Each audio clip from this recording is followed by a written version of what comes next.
चीज़ पे कैसे क्या लगेगा।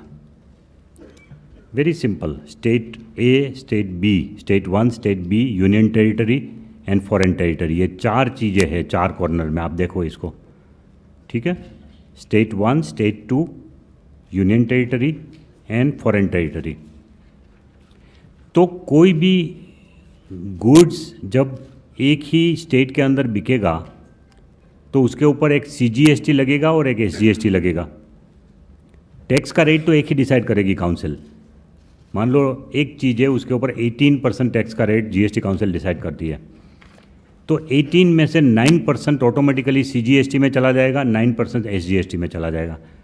अगर 28% रेट है तो 14% स्टेट को चला जाएगा, 14% सेंट्रल को चला जाएगा। सिर्फ नोमेनक्लेचर अलग इसलिए है कि उस हेड में वो जाने से स्टेट और सेंटर को अलग अलग इनकम डायरेक्ट चली जाएगी, इसलिए वो नाम अलग है। बट जो भी रेट होगा वो सिंगल GST रेट होगा। उसमें से एक पोर्शन जो कि सेंट्रल गवर्नमेंट को जाएगा उसको CGST कहलाएगा, और एक पोर्शन जो स्टेट गवर्नमेंट को जाएगा उसको SGST कहलाएगा। अगर आप एक स्टेट में से दूसरी स्टेट में अगर माल ले जा रहे हैं तो फिर आपको IGST देना पड़ेगा। What is IGST? Integrated Goods and Services Tax. It is nothing else but it is a total of CGST plus SGST. उतना ही रेट होगा।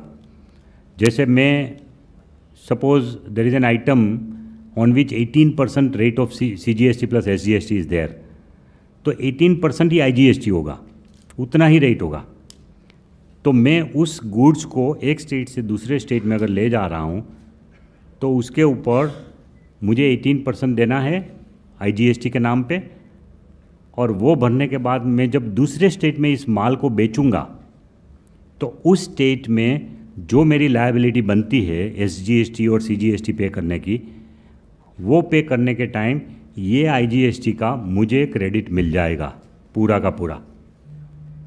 सो इसका मतलब ये हुआ कि IGST वो एक अलग टैक्स नहीं है। IGST जो है ये एक इंटरिम टैक्स है जिसको हम कहते हैं wash out tax. Wash out tax इसलिए कह रहे हैं कि IGST की कोई अपनी अस्तित्व है ही नहीं, वो वॉश आउट हो जाएगा। IGST अपने आप में कोई टैक्स है ही नहीं। नॉर्मली IGST कौन पे करेगा? बिजनेसमैन।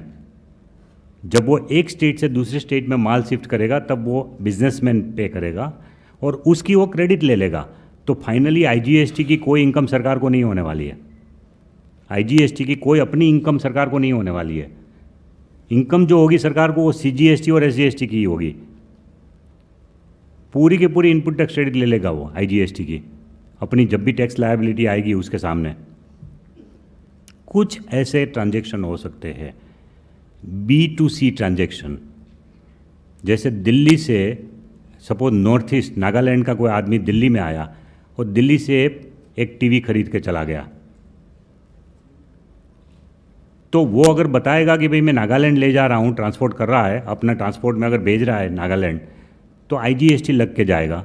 अगर वो बता नहीं रहा है कि मैं नागालैंड में ले जा रहा हूँ तो वो तो स्टेट का ही, दिल्ली का ही SGST और CGST लगेगा।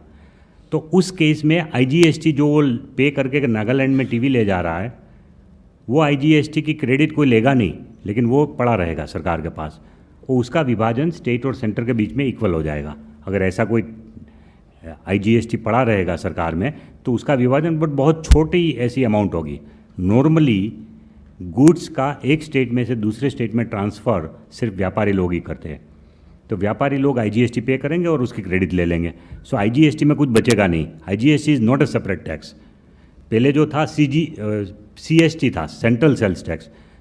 यू वुड बी सरप्राइज कि सेंट्रल सेल्स टैक्स 2% के हिसाब से भी स्टेट की इनकम 50-60 हज़ार करोड़ है। 2% के हिसाब से भी CST की इनकम, वो 50-60 हज़ार करोड़ का पूरा बोझ कंज्यूमर के ऊपर जा रहा था, एडिशनल टैक्स जा रहा था CST का, सेंट्रल सेल्स टैक्स का, वो पूरा बोझ अब मिट जाएगा।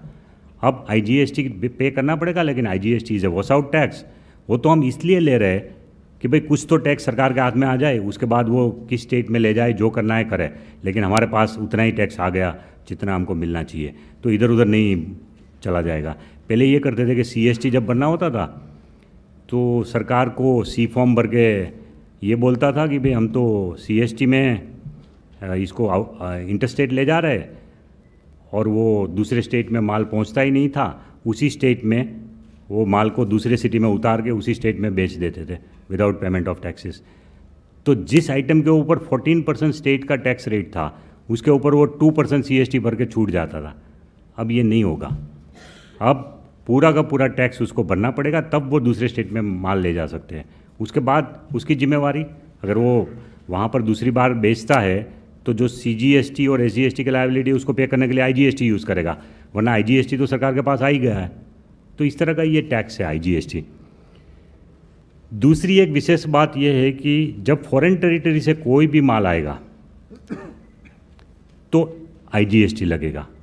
कस्टम ड्यूटी तो अलग है, custom duty is not getting merged in GST, please remember. Custom duty का जो कारोबार है वो तो अलग चलता ही रहेगा, उसको इस GST में नहीं मर्ज कर रहा है। कस्टम ड्यूटी जो है वो डोमेस्टिक इंडस्ट्री के प्रोडक्शन के लिए अलग से सरकार डालती है, वो तो रहेगा। टेरिफ जिसको बोलते हैं कस्टम टेरिफ, वो रहेगा।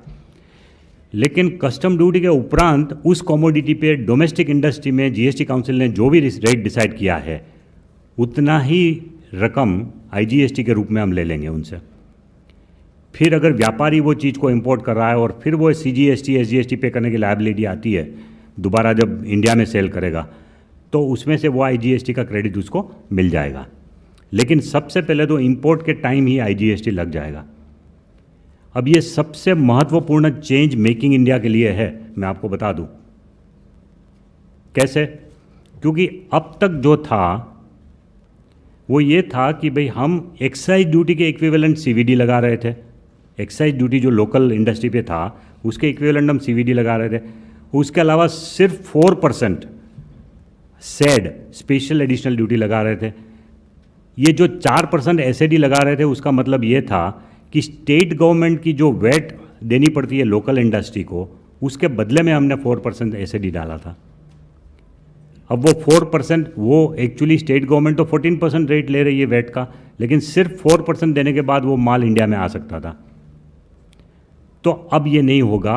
डोमेस्टिक इंडस्ट्री के ऊपर जितना टैक्स का बोझ है उतना ही टैक्स का बोझ इंपोर्टेड माल के ऊपर आएगा।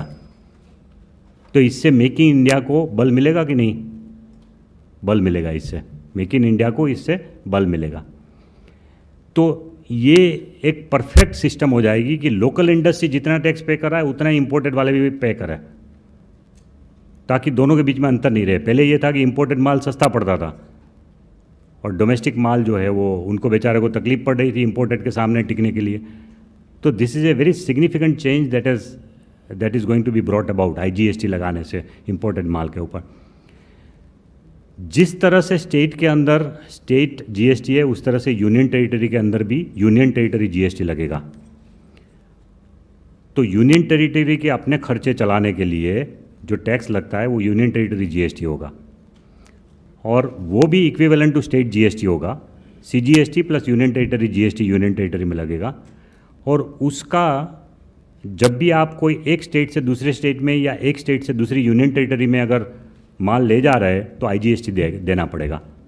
इसलिए ये पिक्चोरियल जो रिप्रेजेंटेशन है उसमें एरो दिखा रहे हैं हम कि इंपोर्टेड माल आएगा तो भी IGST देना पड़ेगा, एक स्टेट से दूसरे स्टेट में जाएगा तो भी IGST देना पड़ेगा, दूसरे स्टेट से यूनियन टेरिटरी में फिर से जा रहा है तो भी IGST देना पड़ेगा। बट हर बार आपको इनपुट टैक्स क्रेडिट मिलती जाएगी इसकी, बट पूरा ट्रांजैक्शन का ट्रेल कंप्यूटर में लास्ट तक रहेगा।